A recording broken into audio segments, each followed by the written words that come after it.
Assalamualaikum. Hai teman-teman, jumpa lagi sama aku di video kali ini. Aku mau bercerita lagi. Tapi sebelum itu kalian juga subscribe di channel aku ya. Aku mau melanjutkan cerita. Aku mau tanya nih, apakah kalian sehat? Terus di komen ya. Apakah kalian sudah sholat maghrib? Terus di komen juga. Aku mau lanjutin cerita yang ini ya. Aku ambilin dulu. Oke. Tadang! Ini adalah kota-kota terdapat dalam Al-Quran. Nih, kalian udah hafal kan? Ini siapa? Ini Kak Amar, Profesor, Bung Bung, Kak Isa. Ini sebenarnya Sulaiman teman-teman. Dipanggil Sula. Dan ini Abil. Oke, aku bacain yang bab 5. Karena kemarin kita sudah berhasil membaca bab 4. Baik, aku cari dulu ya. Apa ya teman-teman, jatuh bukunya. Oke. Baik, bab berapa? Ini bab kelima. Yaitu judulnya Mengintip Jejak Musa di Puncak Tursina. Jadi saat Nabi Musa menerima wahyu, yaitu di Bukit Tursina atau di gunung. Suasana pagi di kota Nuwaibah, sebuah kota kecil di tepi timur semenanjung Sinai, Mesir. Kota yang terhadap langsung di Teluk Aqabah.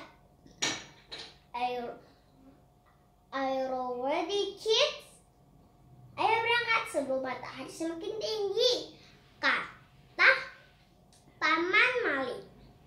Let's go, kata Bum Bum. Kita nggak perlu bawa tenda Paman Malik. Tidak perlu, tidak akan lama. Setelah itu kita harus melanjutkan perjalanan.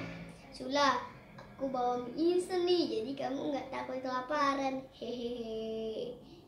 Kata Bum Bum. Bum Bum benar-benar lucu ya teman-teman. Kamu tuh yang ketakut lapar, lagi pula siapa yang punya mie instan? Dari Tursina kita akan langsung menyeberang Teluk Aqabah, lanjutkan ke wilayah Saudi Arabia. Jadi kita akan naik kapal Paman Malik. Ya, semoga kalian suka. Hore, aku belum pernah naik kapal laut. Pasti seru. Cuy, rasanya pas asik ya Bung, kayak naik ayunan. Cukup 1 jam berjalan dari hotel untuk tiba di kaki Gunung Sinai atau Tursina. Kita sudah sampai di berhentian terakhir. Yuk turun anak-anak.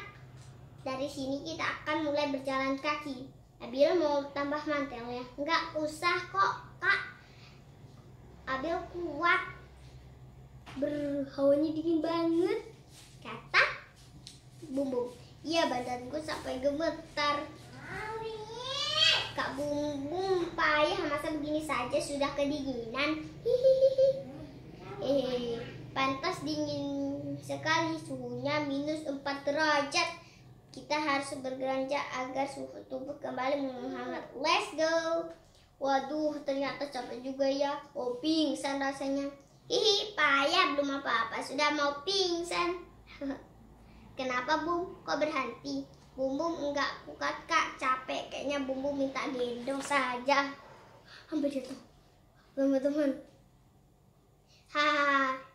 Ini belum apa-apa, semangat Bum. Nah, sebentar lagi kita akan sampai di situs Biara Santa Katarina.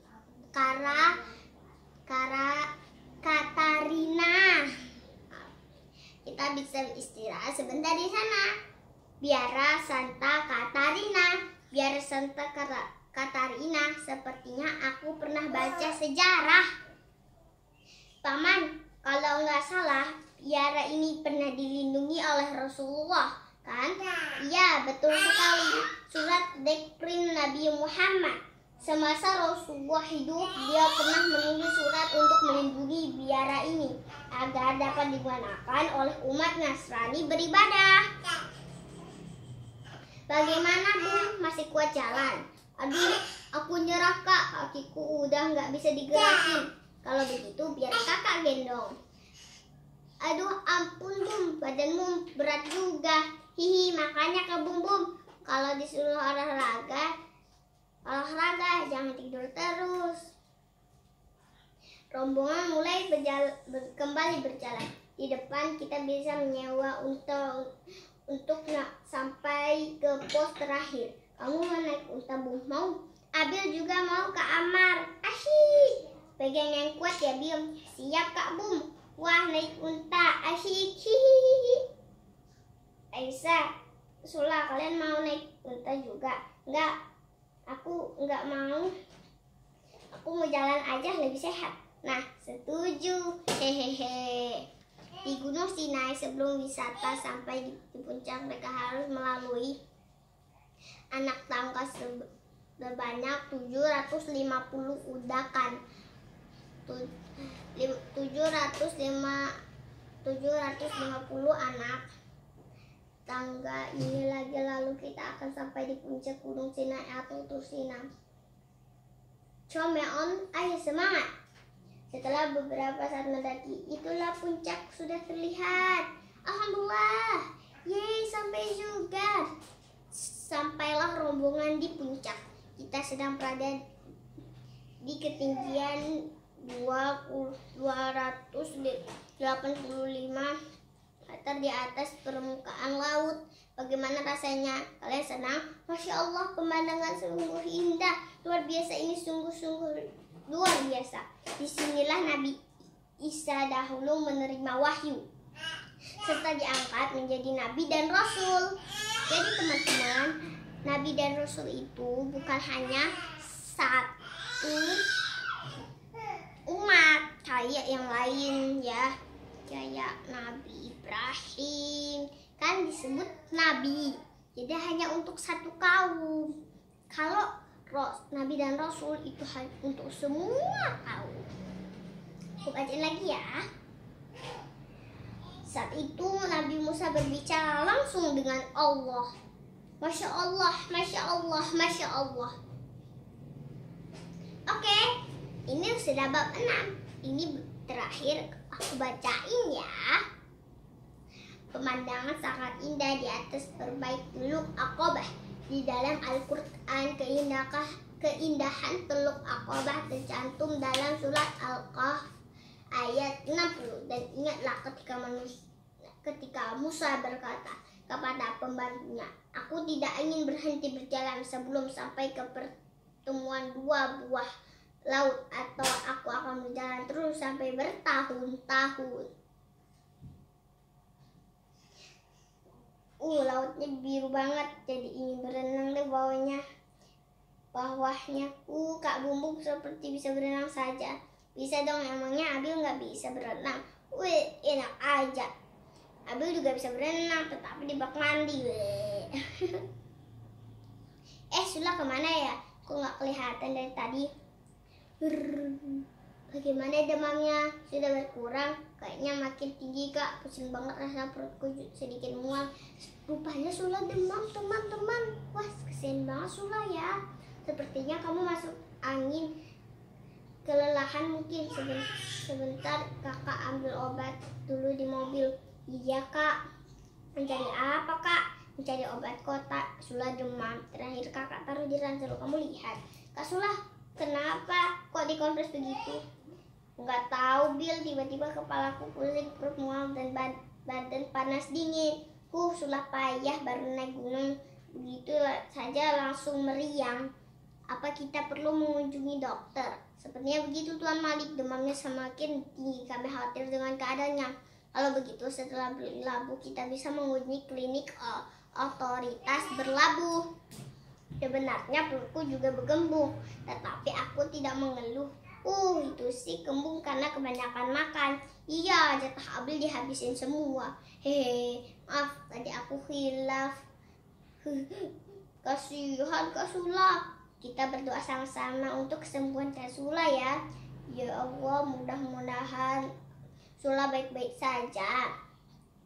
Setelah berlayar selama hampir 2 jam, kapal feri yang ditumpangi oleh Sula dan rombongan berlabuh ke pelabuhan Aqabah, Yordania.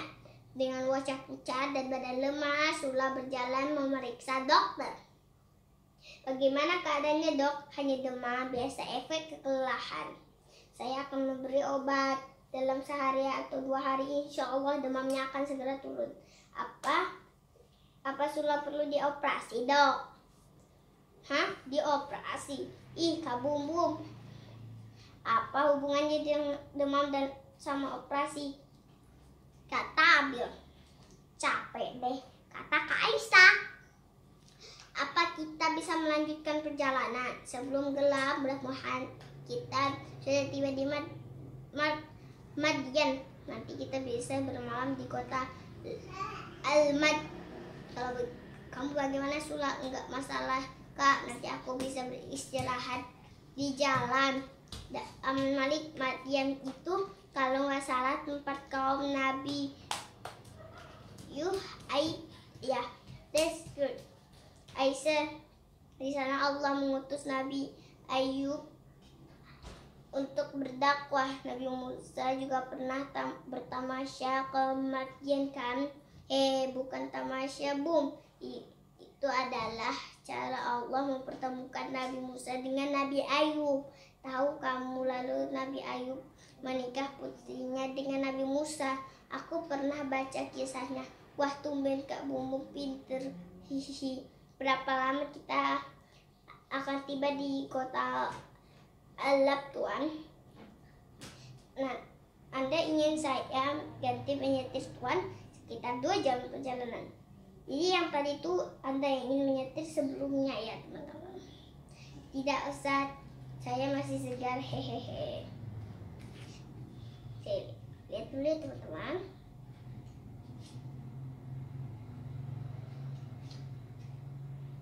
Oke, kita lihat.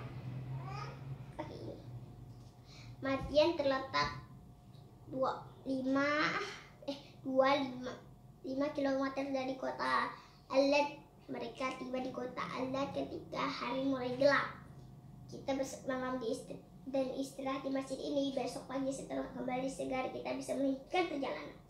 Aku kira bakal istirahat di hotel dan mengeluh. Ini lebih baik daripada di gurun kan? Karena sudah terlalu lelah, mereka sampai lupa makan malam dan langsung tertidur lelap. Keesokan paginya, what is guys? Bagaimana keadaan kalian? Jauh lebih baik, Om. Tetapi, kenapa, Bum? Perutku lapar, Om. Semalam kan kita belum sempat makan. Sekali-kali puasa dong, Bum. Kebetulan hari Senin kesempatan bagus untuk puasa sunnah. Mustahil ke Bum puasa tanpa sahur 3 piring. Hihihi. Jadi kita cari sarapan saat di jalan-jalanan. Bismillah, sekarang kita berangkat, oke? Oke. Aduh, Kak Bum keprok. Muka Sula dikepok kayak ini, teman-teman. Keprok gara-gara kesenangan. Mobil kembali berjalan, petualangan pun kembali melanjut. Aku nggak sangka mengunjungi tempat-tempat ini. Rasanya seperti mimpi bisa menjelajahi bumi Allah. Tempat-tempat penuh sejarah Nabi dan Rasul. Kita meresapi perjalanan dakwah mereka. Anak-anak, sekarang kita sedang melintas di pesisir Laut Merah. Jadi sekarang pesisir Laut Merah itu ada jasadnya Fir'aun, teman-teman. Masya Allah, kita benar-benar ada di pinggir Laut Merah ya. Keren ya, airnya benar-benar merah. Wah, jangan-jangan aja dicampur sirup. Ih, Bum sembarangan deh. Ih, Kak Bum ada saja. Kalian tahu kenapa air laut itu berwarna merah? Itu karena di sana terdapat ganggangan laut yang mati. Namanya Troosdenium Earthworm. Ganggangan itu yang menyebab warna laut merah selalu berubah di musim-musim tertentu. Oh, bagaimana keadaanmu, Sula? Sudah jauh lebih baik, Kak Amar. Tinggal lemasnya saja. Matahari sudah di atas kepala ketika mereka tiba di sebuah kota bernama Tabuk. Sudah banyak berubah. Di zaman Rasulullah dahulu, berapa jauh jarak Madinah ke sini tumbuhan sekitar 600 sampai 700 km. Ketika itu pasukan muslim harus berjalan kaki dan menaiki unta selama 15 hari. Masya Allah, bayangkan teman-teman di zaman Rasulullah ya, karena tidak ada kendaraan. Masya Allah, dapat dibayangkan bagaimana sulitnya perjuangan Rasulullah dan pasukan muslim saat itu. Aku jadi sedih rindu dengan Rasulullah. Ketika itu pertempuran Tabuk merupakan salah satu pertempuran terbesar yang pernah dijalani oleh Rasulullah saat itu. Kaum muslimin yang ikut berperang bersama beliau mencapai 300.000 orang. Mereka dengan gagah berani berangkat membela agama Allah dan bergempuran kaum Romawi. Pasukan muslim menghabiskan waktu hingga 50 hari berjalan mulia, dimulai pada bulan Rajab dan berakhir di bulan Ramadan. Perjalanan itu memberikan banyak hikmah di kalangan kaum muslim. Tidak jauh, mobil sudah berjalan-jalan menikmati teduh pohon palem. Namun tiba-tiba, siapa namamu nak? Ada seorang kakek teman-teman. Kamu sedang sakit, ambil dan minum ini. Insya Allah kamu akan segera sembuh. Tapi kakek siapa?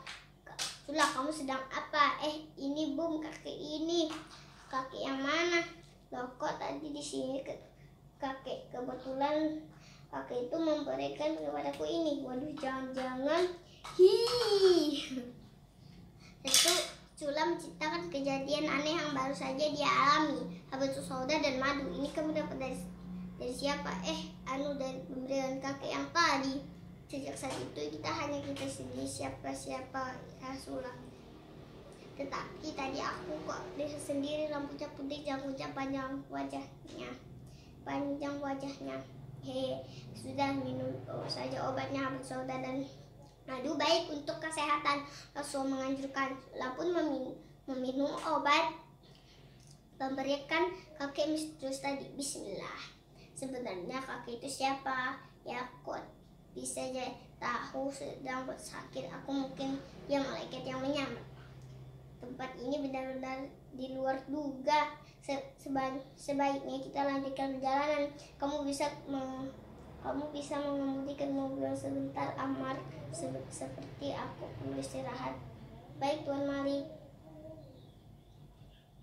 Oke, ini cerita berakhir. Nanti aku lanjutin ya teman-teman. Oke, wassalamualaikum warahmatullahi wabarakatuh.